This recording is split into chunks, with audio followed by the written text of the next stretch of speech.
The weight of Robert Sterling's fortune was a physical thing, a bespoke armor woven from pharmaceutical patents and medical device monopolies. It was impossibly heavy. At 45, he commanded Sterling Health Enterprises, a sprawling medical conglomerate with interests in everything from luxury private hospitals to cutting-edge biotech research. From his penthouse office overlooking downtown Atlanta, he could influence treatment protocols and shape healthcare policies with a single phone call. He was a king in a kingdom of sterile corridors and gleaming equipment, and he was profoundly, achingly alone. The world he inhabited was a curated one. Every interaction was buffered by personal physicians, legal teams, and medical advisors. The healthcare professionals he met had been vetted, their bedside manner polished, their diagnoses sanitized. They deferred to his medical preferences, even the questionable ones. They agreed with his self-diagnoses, even the clearly wrong ones. He was surrounded by mirrors, each reflecting a carefully constructed image of the patient they thought he wanted to be. The real Robert, the one who had grown up in rural Georgia dreaming of becoming a country doctor, had been lost somewhere along the climb to corporate dominance. This evening's exercise in medical reality was born from that isolation. It was a ritual he performed every few months, a pilgrimage back to ordinary healthcare. He would shed the skin of Robert Sterling, the medical mogul, and don the persona of Bob Stevens, a man struggling with everyday health concerns and limited insurance. The clothes were carefully chosen from a discount store, a faded cardigan, worn khakis, and comfortable walking shoes that showed their age. A simple baseball cap and a day's stubble completed the transformation. Looking in the mirror of a gas station restroom, he saw not a healthcare billionaire, but a man who might be worried about affording his next prescription. His destination was St. Mary's Community Hospital, a mid-tier facility his company had acquired 6 months ago. It was part of his expanding healthcare network, purchased for its strategic location and patient volume. He had never set foot in this particular hospital, though his quarterly report spoke of efficient operations, cost-effective care, and improving profit margins. But reports were just numbers on spreadsheets. They couldn't measure the humanity of a place. Robert wanted to see it for himself, through the eyes of someone who didn't matter in the corporate hierarchy. He walked through the automatic doors into the familiar symphony of a working hospital. After 2 hours in the crowded waiting room, his name was called. He followed a tired-looking orderly to a small examination room, where he waited another 20 minutes. The woman who entered was different from the polished medical professionals in his corporate hospitals.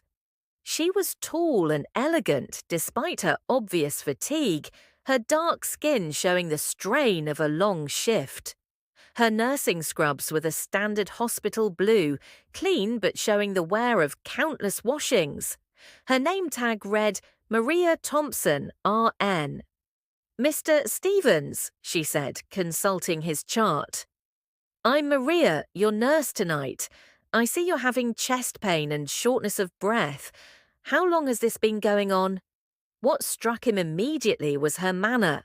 There was no deference in her voice, no special treatment based on perceived status. She was professional, competent, and treated him exactly like every other patient, as a human being whose health mattered. "Started this afternoon," Robert said, staying in character. "Gets worse when I exert myself." Maria wrapped the blood pressure cuff around his arm with practiced efficiency. The reading made her frown. 180 over 115. That's dangerously high, especially with your symptoms. As she worked, Robert noticed the same details that never appeared in his corporate reports. Her shoes were good quality but well worn, the kind nurses bought for long shifts on their feet. Her stethoscope was an older model but obviously well maintained. Most telling were her hands, steady and skilled, but showing the wear of someone who worked hard for every dollar earned.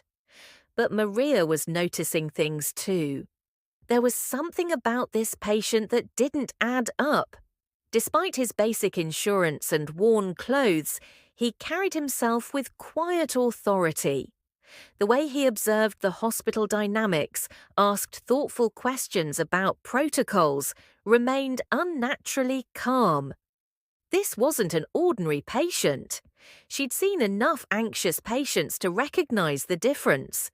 This man was studying the place, analyzing it with the sharp intelligence of someone accustomed to power.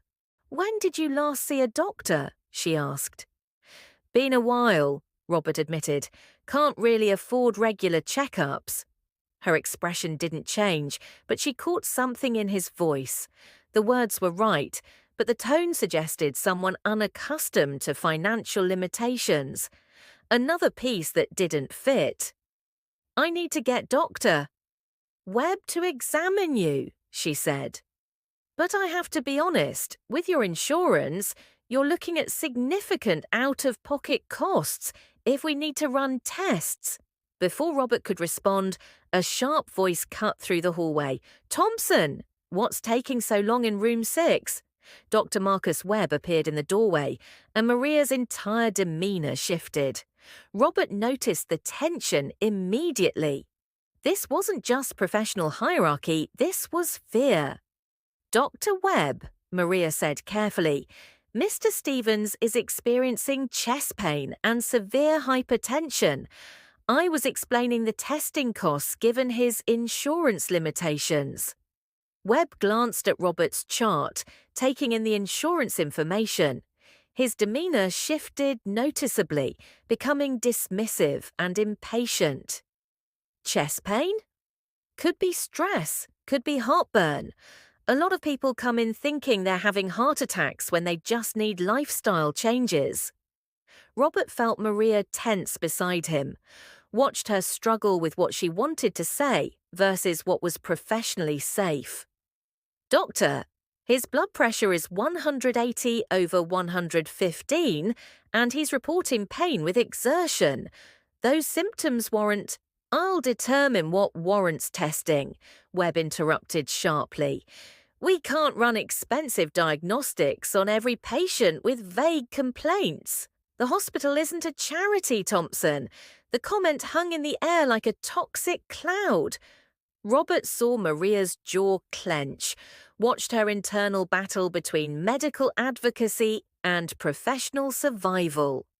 "With respect, doctor, chest pain and severe hypertension in a middle-aged male should be taken seriously, regardless of insurance status."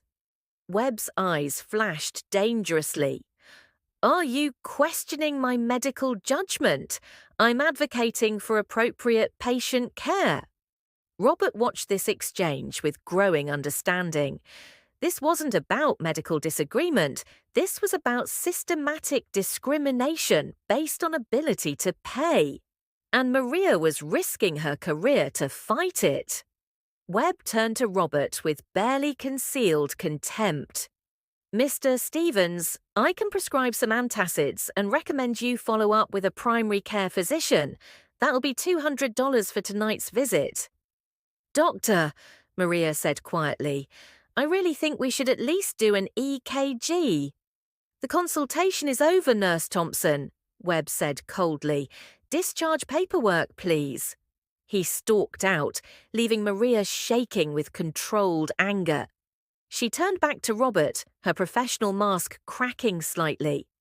"I'm sorry. That was inappropriate." Robert saw genuine distress in her eyes. Not just anger at Webb's behavior, but real concern for his welfare. Here was a healthcare professional willing to fight for a patient she thought was powerless, even at risk to her own career. "You were trying to help me," he said quietly. "That's what we're supposed to do," Maria replied, but her voice carried a weight of frustration that suggested this wasn't the first time she'd been overruled on patient care. As she began preparing his discharge papers, Maria's mind raced. Webb's behavior tonight was particularly bad, but it wasn't unusual. She'd watched him dismiss patients based on insurance status, seen him rush through examinations for those who couldn't afford comprehensive care. But tonight felt different. The way he'd been so dismissive, so cruel. It was like he was performing for someone. She glanced at her patient. There was something about Bob Stevens that didn't make sense. His calm reaction to Webb's hostility, the way he observed everything with analytical interest rather than patient anxiety, the disconnect between his appearance and his bearing. This man was not what he seemed. Maybe he was a medical journalist investigating the hospital. Maybe he worked for an oversight agency. Maybe he had connections that could help expose what was happening here. In her growing desperation over the patterns she'd been witnessing, Maria felt this might be her only chance to get someone with influence to understand what patients like him were facing. "Mr. Stevens," she said quietly, "I need to get something for your discharge." She stepped out briefly, her heart pounding as she made a decision that could end her career. Grabbing a piece of paper from the supply closet, she wrote quickly, "Doctor, Webb dismisses patients based on insurance. He's running some kind of scheme. I've seen the pattern. Patients with good insurance get full workups, others get pushed through. People are getting hurt. If you're who I think you are, someone who can help, please look into this." A nurse who cares about patients more than her job. When she returned to the room, Robert was putting on his worn jacket. As she handed him his discharge papers, she pressed the folded note into his palm along with the documents. "You forgot to sign this," she said loudly enough for anyone listening, though her heart was racing. Robert looked down at the extra paper, understanding immediately that this wasn't part of his official discharge. He met her eyes briefly, a moment of silent communication that said he understood the risk she was taking. "Thank you for everything, Nurse Thompson," he said, pocketing the note. "You're one of the good ones." After he left, Maria sat alone in the examination room, wondering if she'd just thrown away her career or possibly saved it. She'd gambled everything on the intuition that Bob Stevens was more than he appeared, someone with the power to help expose the systematic problems she'd been witnessing. She had no way of knowing that her desperate act of courage was about to transform not just her own life, but the entire hospital system. The next morning, Maria arrived for her shift to find the hospital buzzing with unusual activity. There were men in suits in the administrative offices and Doctor. Webb looked uncharacteristically nervous as he made his rounds. By afternoon, she had her answer. She was called to the hospital administrator's office, where she found herself face to face with the man she'd known as Bob Stevens. Except now he was wearing an expensive suit and carrying himself with unmistakable authority. "Hello, Maria," he said. "I think we need to talk." Robert Sterling revealed his true identity and his ownership of the hospital. He explained his undercover visits and his investigation into patient care quality. But most importantly, he acknowledged what Maria had done. "You took an enormous risk to expose systematic discrimination in patient care," he said. "You fought for appropriate treatment for someone you thought was powerless, and then you risked your career to make sure someone with influence knew what was happening here. That's exactly the kind of healthcare leadership this hospital needs." The investigation that followed was swift and thorough. Dr. Webb was found to be part of a larger scheme involving kickbacks from insurance companies for maintaining low treatment rates for certain patient populations. The evidence Maria's note had prompted them to find led to federal charges and the complete overhaul of the hospital's patient care protocols. But Robert's biggest announcement was about Maria herself. "This hospital is going to become a model for ethical healthcare," he told her. "No more rationing care based on insurance status. No more doctors who treat patients as profit centers. And I need someone to oversee this transformation, someone who's already proven they'll fight for what's right, even when it's dangerous." Maria Thompson was named Director of Patient Advocacy and Healthcare Equity, with the authority to implement hospital-wide changes and ensure every patient received appropriate care, regardless of their ability to pay. The note that started as a desperate gamble became the foundation for comprehensive healthcare reform. Maria's willingness to risk everything for a patient she thought was powerless, and her intuition that he might be someone who could help, transformed an entire medical system. But more than that, it proved that sometimes the most important battles are fought by people who have everything to lose and choose to fight anyway. Maria's courage to slip that note to a stranger changed not just her own life, but the lives of countless patients who would now receive the dignified, comprehensive care that everyone deserves. The hospital corridor where it all began now displays a simple plaque. "Healthcare is a human right. Every patient deserves dignity, respect, and appropriate medical care, regardless of their ability to pay." And in her office, Maria keeps that original note framed as a reminder that sometimes the smallest acts of courage can have the largest consequences, especially when they're guided by the conviction that doing what's right is always worth the risk. Where are you watching from today? Have you ever taken a risk to help someone you thought was powerless? Share your experiences in the comments below. Remember, everyday heroes are making impossible choices with grace and courage, trusting their instincts about what's right even when everything is at stake.